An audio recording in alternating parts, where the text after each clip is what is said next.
Hello guys, today we are going to study a very important topic of chapter 6, that is life processes, and this is for class 10th students.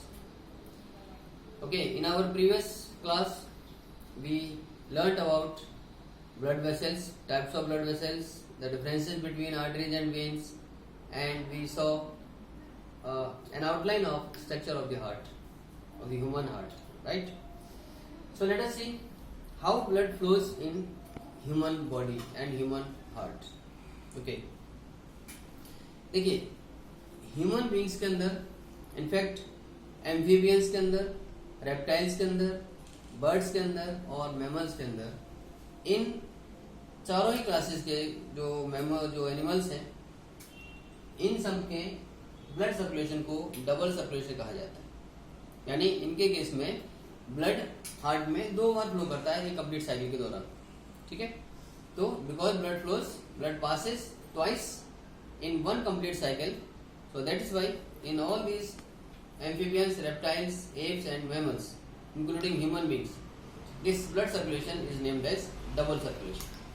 Okay, whereas in case of fish, class species के case में, क्योंकि उनके heart में केवल 2 chambers होते हैं, एक atrium एक वेंट्रिकल, तो फिश के केस में जो ब्लड सर्कुलेशन है that is single circulation. Okay, क्योंकि वहां पर हार्ट में ब्लड केवल एक बार में, एक साइकिल में एक ही बार फ्लो करता है. ठीक है, चलिए देखते हैं कि ह्यूमन बींग्स में ये ब्लड किस तरह फ्लो करता है. ये जो बोर्ड पे आप फ्लो चार्ट देख रहे हैं, ये ब्लड सर्कुलेशन का एक जो रूट है वो समझाने की कोशिश की गई है. हार्ट में जब आपको पता है कि हमारे हार्ट में एक्चुअली 4 चैम्बर्स है, तो 2 एट्रियम है, 2 वेंट्रिकल्स है. एट्रियम को हम ऑरिकल्स भी बोल सकते हैं, तो 2 एट्रिया या 2 ऑरिकल्स और 2 वेंट्रिकल्स, राइट. हार्ट में जब लंग्स के जब सारे बॉडी में जो हार्ट्स हमारे हैं, हार्ट के जो चैम्बर्स हैं, उन चैम्बर्स में जो रिलैक्स मोशन होती है कार्डियक मसल्स, तो लंग्स से पल्मोनरी वेन, ठीक, ये ऑक्सीजनेटेड ब्लड को लेकर आती है और ये इसको लाके लेफ्ट एट्रियम में डाल देती है. पल्मोनरी वेन लंग्स से ब्लड को लेकर आती है लेफ्ट एट्रियम में, और लेफ्ट एट्रियम में जब कॉन्ट्रैक्शन होता है तो ये लेफ्ट एट्रियम का ब्लड फ्लो करके वाल्व के थ्रू नीचे लेफ्ट वेंट्रिकल में पास हो जाता है. ठीक, during contraction of left atrium this blood passes to left ventricle through valve. अब लेफ्ट वेंट्रिकल में जब कॉन्ट्रैक्शन होगा तो यहाँ से ब्लड को जो मेन आर्टरी है, जो कि हम कह सकते हैं कि डॉर्सल एओर्टा जिसको बोला जाता है, वो डॉर्सल एओर्टा वो आर्टरी का जो एक मेन कलेक्शन है, उसमें ये ब्लड लेफ्ट वेंट्रिकल से निकल के उसमें एओर्टा में आ जाता है, और एओर्टा के जरिए फिर छोटे छोटे आर्टरीज, आर्टेरियोल्स और कैपिलरीज के जरिए पूरी बॉडी के सारे पार्ट्स में डिस्ट्रीब्यूट कर दिया जाता है. Right? So this is the one side of the heart, that is left atrium, left ventricle, and in this left side we have seen that oxygenated blood flows, है ना. इसमें ऑक्सीजनेटेड ब्लड फ्लो करेगा क्योंकि lung से blood oxygen लेकर oxygenated बन जाता है. क्लियर. तो यहाँ एओर्टा के जरिए आर्टरीज के पास, आर्टरीज से फिर और छोटी ब्रांचेस आर्टेरियोल्स, आर्टेरियोल्स से और छोटी ब्रांचेस कैपिलरीज के जरिए पूरी बॉडी पार्ट्स में ये ब्लड हमारा ऑक्सीजनेटेड ब्लड सर्कुलेट कर दिया जाता है. अब जब ये ब्लड बॉडी ऑर्गन्स में पहुंचता है तो ऑर्गन्स के बाद टिश्यूज में पहुंचेगा, जैसे मैंने बताया आपको, आर्टेरियोल्स, कैपिलरीज के जरिए. तो धीरे धीरे ये ब्लड कैपिलरीज के माध्यम से पूरी की पूरी बॉडी सेल्स तक पहुंच जाता है, और वहां पर इस ब्लड से जो ऑक्सीजन है, जो डिजोल्व फूड मटेरियल्स हैं, ये सारी एसेंशियल चीजें वहां सेल्स को रिलीज कर दी जाती है. सेल्स उनको यूटिलाइज करती है फॉर एनर्जी प्रोडक्शन, और उसी दौरान जो CO2 है या और जो दूसरे वेस्ट मटेरियल्स हैं वो उस ब्लड में ऐड कर दिए जाते हैं. तो ऑक्सीजन वहाँ रिमूव हो जाती है, सेल्स के पास चली जाती है, डिजोल्व फूड मटेरियल्स वहाँ सेल्स को रिलीज कर दिए जाते हैं, और वहाँ से वापस waste materials along with CO2 ये चीजें हमारे ब्लड में आ जाती हैं, और फिर उनको लेके, यानी ब्लड हमारा वहाँ ऑक्सीजन रिलीज हो गया तो डीऑक्सीजनेटेड हो गया, तो उस डीऑक्सीजनेटेड ब्लड को कैपिलरीज और वेनलेट्स और वेन्स ये सब मिलकर धीरे धीरे अलग अलग बॉडी पार्ट से कलेक्ट करते हुए ये फाइनली एक ब्रॉड मोटी सी वेना कावा नामक डक्ट में डाल देते हैं और ये वेना कावा उस डीऑक्सीजनेटेड ब्लड को ले जाती है राइट एट्रियम में। ओके, राइट एट्रियम में कॉन्ट्रैक्शन हुआ, उसके बाद ये ब्लड डीऑक्सीजनेटेड ब्लड पहुंच गया राइट वेंट्रिकल में वाल्व के जरिए। और जैसे कि मैंने आपको पहले वीडियो में बताया था कि यहाँ जो वाल्व प्रेजेंट होते हैं ये उस ब्लड के रिवर्स फ्लो को रोकते हैं, ताकि किसी भी कंडीशन में अगर वेंट्रिकल्स कॉन्ट्रैक्ट करते हैं तो ये ब्लड ऊपर वापस एट्रियम में न चला जाए। Okay, so that is why these valves are present over here. Now अब राइट वेंट्रिकल में जब कॉन्ट्रैक्शन होगा तो उस ब्लड को डीऑक्सीजनेटेड ब्लड को ले जाके पल्मोनरी आर्टरी वापस लंग्स में ले जाती है, लंग्स में डाल देती है और लंग्स में वहाँ क्या हुआ, डीऑक्सीजनेटेड ब्लड को ऑक्सीजन ऐड हुई, CO2 वहाँ रिलीज कर दी जाती है और वो ब्लड फिर वापस ऑक्सीजनेटेड ब्लड बन जाता है। ठीक, और फिर से पल्मोनरी वेन के जरिए लेफ्ट साइड ऑफ हार्ट में स्टार्ट हो जाता है सर्कुलेट करना।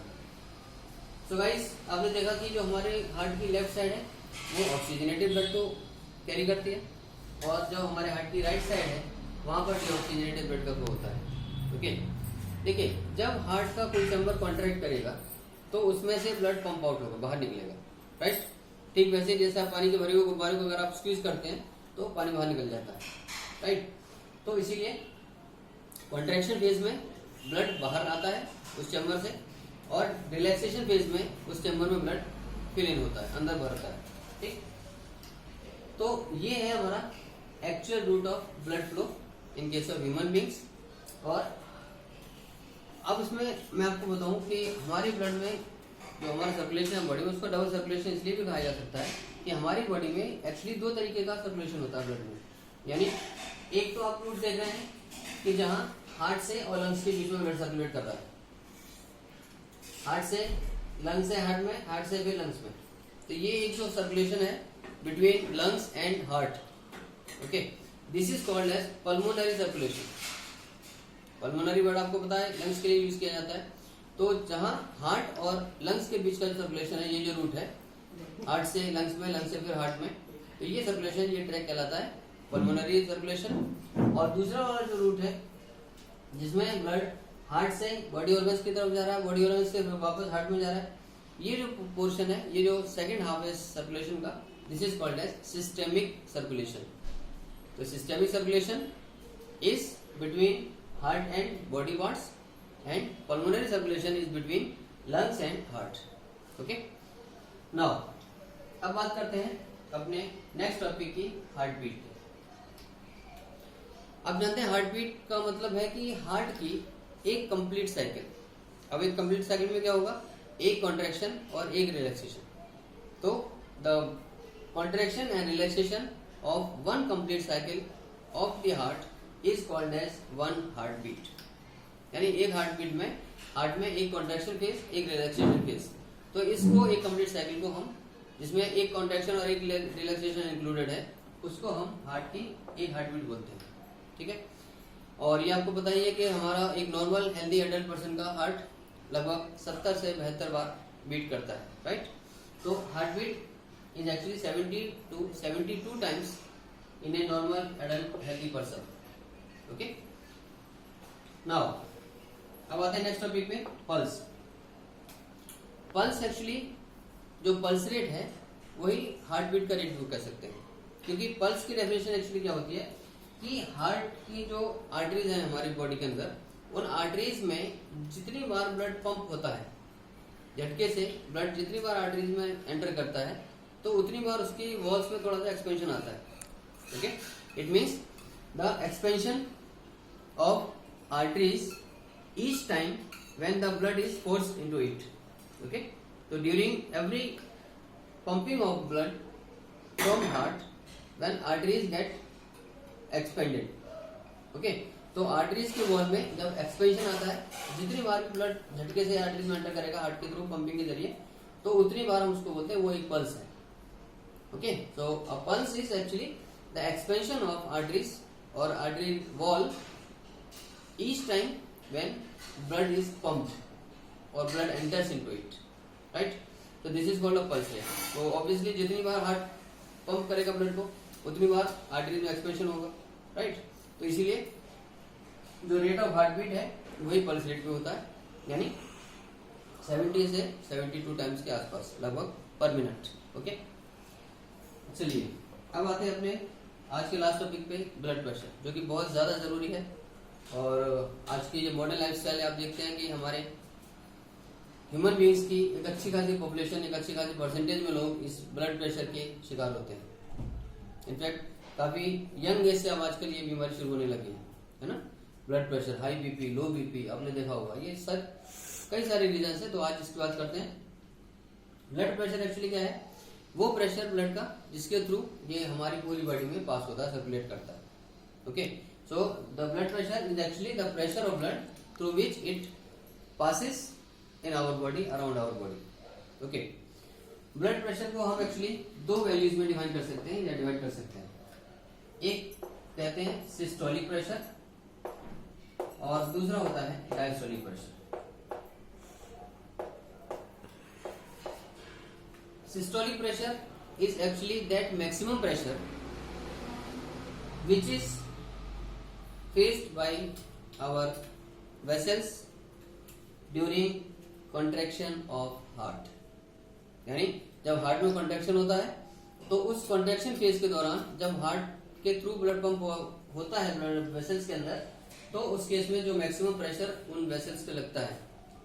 ओके, तो ये हमारा सिस्टोलिक प्रेशर कहलाता है, या इसको हम, जो सिस्टोलिक प्रेशर है इसको हम हाई ब्लड प्रेशर भी कह सकते हैं।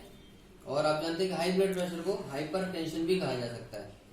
तो सिस्टोलिक प्रेशर इज एक्चुअली हाइपर टेंशन और high blood pressure. Okay, and this is actually about 120 mmHg in case of a normal healthy adult person।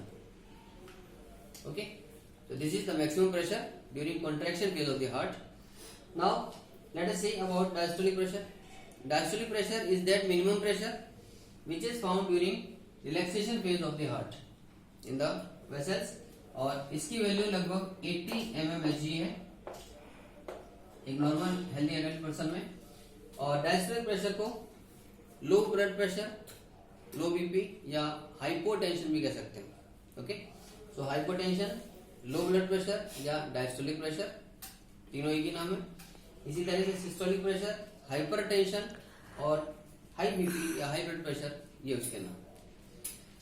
सो दोस्तों, systole is actually a contraction phase of the heart. और जैसे मैंने आपको बताया कि जब हार्ट कॉन्ट्रैक्ट करेगा तो ब्लड पंप आउट होगा, बाहर निकलेगा, राइट। और diastole is actually the relaxation phase of the heart muscles. When heart dilates, when heart muscles get relaxed, then blood is filled inside in the heart. Okay, so blood pressure को measure करने का जो equipment doctors के पास पाया जाता है उसको हम बोलते हैं स्फिग्मोमैनोमीटर।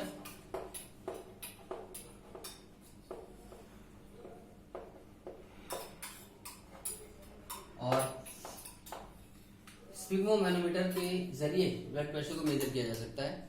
अपनी नेक्स्ट क्लास में हम देखेंगे कि ब्लड प्रेशर को मेजर करने का क्या ट्रेडिशनल तरीका है। लेकिन आजकल तो डॉक्टर सब डिजिटल तरीके से ब्लड प्रेशर में मेजर कर लेते हैं, लेकिन जो ट्रेडिशनल तरीका चला रहा था, अब भी कहीं कहीं है, वो तरीका क्या है ब्लड प्रेशर को मेजर करने का एक पेशेंट के अंदर। और guys, this is all for today.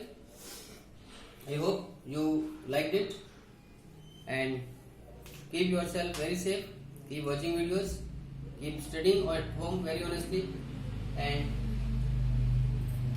take care of yourself and take care of your all family members. Thank you. God bless you all.